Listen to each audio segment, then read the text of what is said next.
মহিদুল ইসলাম, আপনি লিখেছেন সালাতুল কুসুফ ও খুসুফ এ কি কারণে পড়তে হয়? চন্দ্রগ্রহণ এবং সূর্যগ্রহণের সালাতকে সালাতুল কুসুফ খুসুফ বলা হয়। চন্দ্রগ্রহণ এবং সূর্যগ্রহণ হলে সাধারণত তখন সালাতুল কুসুফ এবং সালাতুল কুসুফ আদায় করতে হয়। এবং সালাতুল কুসুফ খুসুফ এটি আমাদের সমাজ থেকে হারিয়ে যাওয়া একটা আমল, যেটি পুনরায় জীবিত করা উচিত এবং পুনরায় এই সালাত আদায় করা উচিত এবং বারবার পড়া উচিত। কদিন আগে চন্দ্রগ্রহণ হলো আমাদের সমাজে। চন্দ্রগ্রহণকে কেন্দ্র করে বহু রকমের কুসংস্কার জন্য বিশ্বাস আমাদের মধ্যে আছে। গর্ভবতী মহিলারা এটা করতে পারবে, সেটা করতে পারবে না, অথচ এরকম কোনো কথা নেই। তারা অন্য 10 জন মানুষের মধ্যেই করতে পারবেন।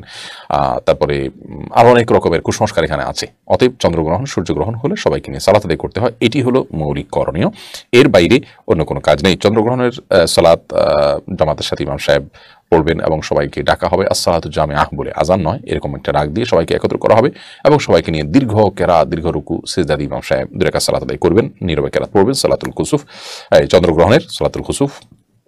আর সূর্যগ্রহণের নামাজ এভাবে পড়বেন। আর চন্দ্রগ্রহণের নামাজ হানাফি মাযহাব অনুযায়ী নীরবে পড়বে এবং একাকী পড়বে, যার মতো সে পড়বে, জামাতে নয়। যদিও চন্দ্রগ্রহণ সূর্যগ্রহণের নামাজ নিয়ে ফুকাহাদের মধ্যে একাধিক মত আছে এবং পদ্ধতি নিয়েও মত পার্থক্য আছে। ডাবল রুকুর কথা অনেক ফুকাহারা বলেছেন এবং পদ্ধতিগত কিছুটা মত পার্থক্য আছে। আমরা ইনশাআল্লাহ ডিটেইল করে একটা স্বতন্ত্র ভিডিওতে বলবো।